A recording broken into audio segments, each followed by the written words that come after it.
So, at my home shop, I'm using a 3/8 impact for putting my dies in and out. I find that to be extremely helpful in keeping things fast, but to protect against making sure that I don't strip anything or cross thread anything, I use, this is the LB8008 from Loctite. I love this stuff, it's magical. My press is covered in it, I'm covered in it.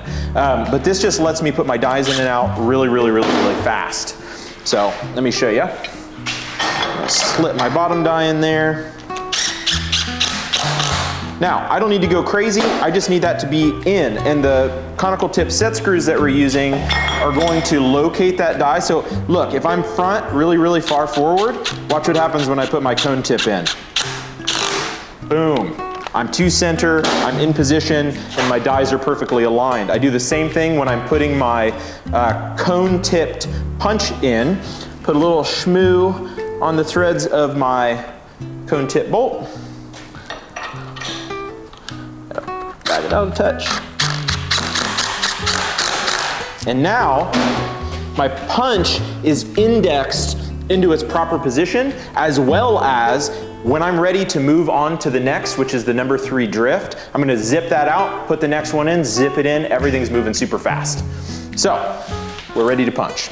Today for all of our punching operations, I'm gonna be using our 4Gs 3512. This is a salt-based lubricant, and this is available in 1/4 pint, which is an even smaller one, 1/2 pint size, or now we're gonna offer it in gallon size. I do recommend making a little cup like this with a handle, and if you make it into a pry bar, even more better. So this is a water-based with salt in it, and I'll fill my cup up, cool my punches and drifts as I'm using them, and then when I'm done at the end of the day, I just dump it back in the bulk container and drop the lid back on. One of the things that you'll find with the Delta Forge, the other punch lube that we have, which is a graphite-based lubricant, is if you leave it out, it's gonna harden into a thick paste like that, and it's kind of hard to reconstitute, so you've got to put water in it, mix it up really thoroughly. So the 3512 is a little bit better for that. If you accidentally leave the lid off, you just add some water to it, goes right into solution, it's not a big deal. So that's what we'll be doing today though. In our hammers, I'm gonna be using our pre-cut blanks of 1045 square. So that takes us from a 1.5 pound hammer, 2.5 pound hammer, and it'll end up being about a 4.5 pound hammer once we're done forging with it. But these are all pre-cut blanks, 1045 certified, and available on our website for easy use. All right, so before I begin, a couple things to note. I have a dual foot pedal, but you can do the same thing by swapping between your active and standby set points. I'm holding this at 2 inches. I'm probably gonna need to give myself just a touch more room, but I wanna come in and be right above my workpiece so I can align properly.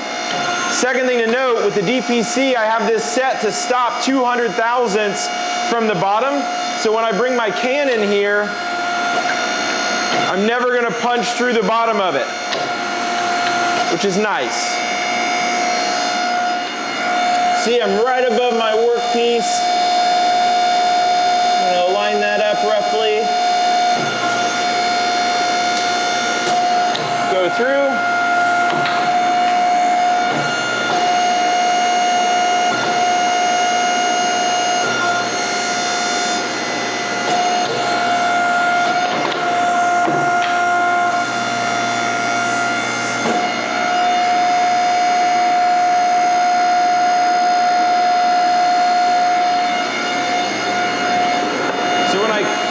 My punch, I want to leave it in there long enough that when I take it out, I've developed a white film.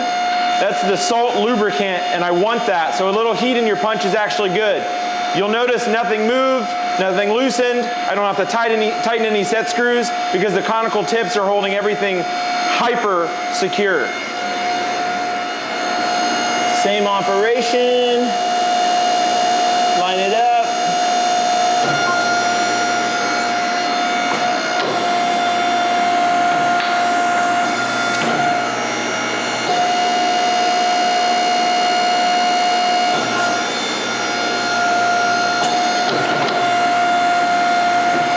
Slug in the bottom of here, but that's fine because we're going to set up for the drifting off. Even though I'm done using my punch, I'm gonna go ahead and cool it so it's got a nice coating for the next time I use it.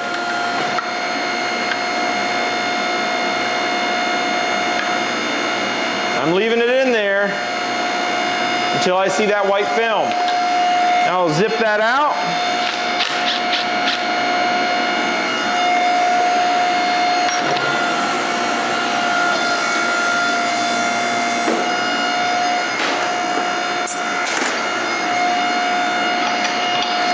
And put my next one in.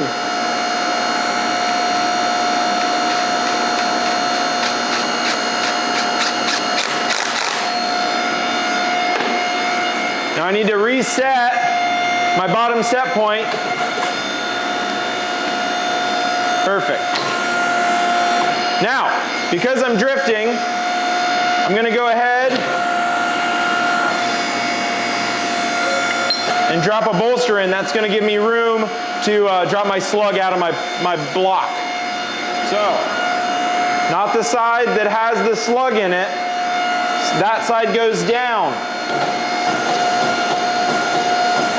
Going to line up and drift. My slug is hanging on by a thread, so let me get that off there real quick.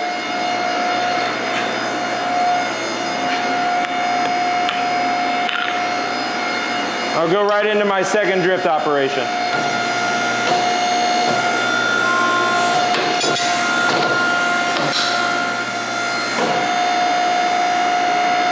Now I'm drifted. I'm going to drop a second bolster in so I can get a little deeper.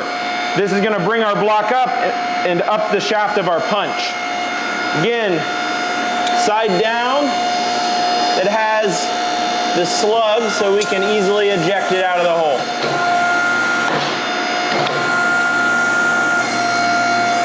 You'll see that pass-through is nice and clean now. I'm going to do the same thing from the other side.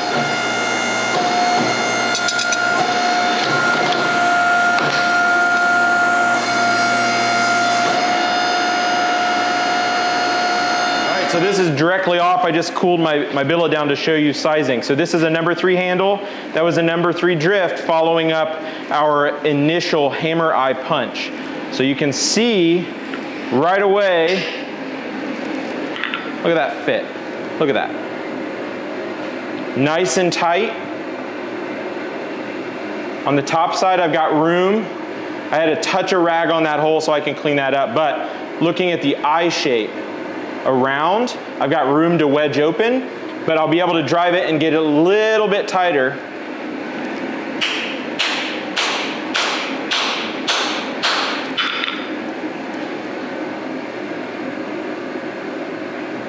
You can see how nice that is.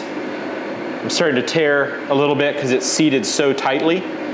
You can mitigate that if you take a die grinder and just touch that edge before you drive your handle in, but I'm just trying to show how the pairing of a number 3 handle going right into a number 3 drift immediately seats, fits, nice and square.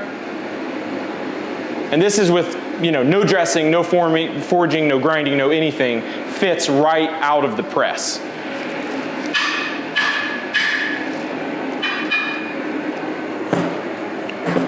You can see how tightly that's seated right onto that shoulder.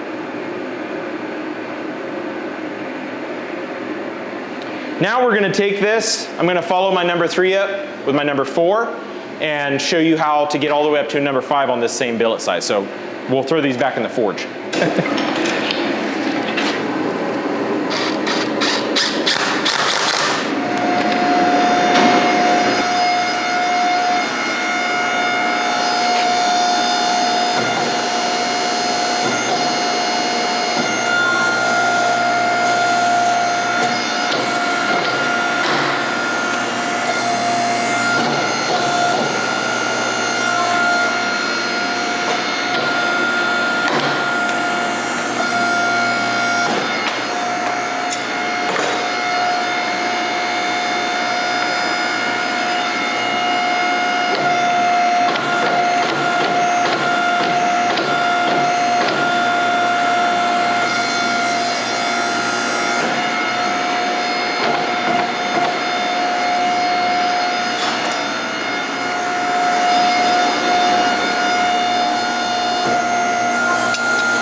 gonna touch a rag on that hole. That's totally fine. Just moving up through. I'll touch that on the grinder before we go to our number 5. Or we could leave it, either way's fine.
All right, so we did the hammer eye punch, a number 3, a number 4, a number 5, but our number 5 hammer handle is just a little tight.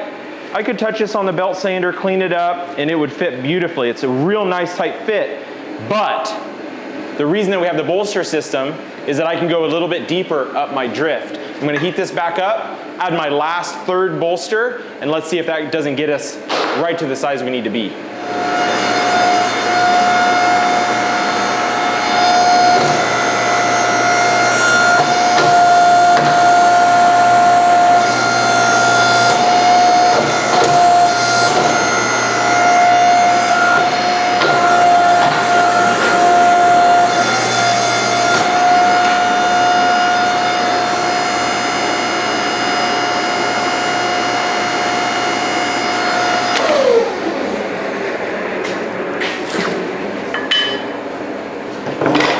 All right, let's see if moving the next bolster size worked.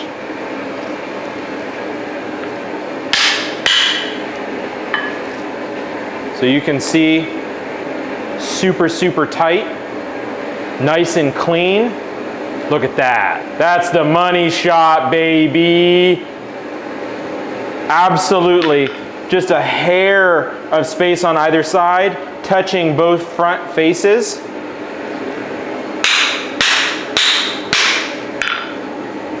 Oh yeah, that's gonna wedge so good. Look at that, look at that. Look how straight that is.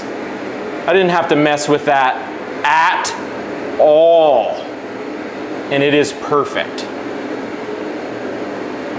That's what's up.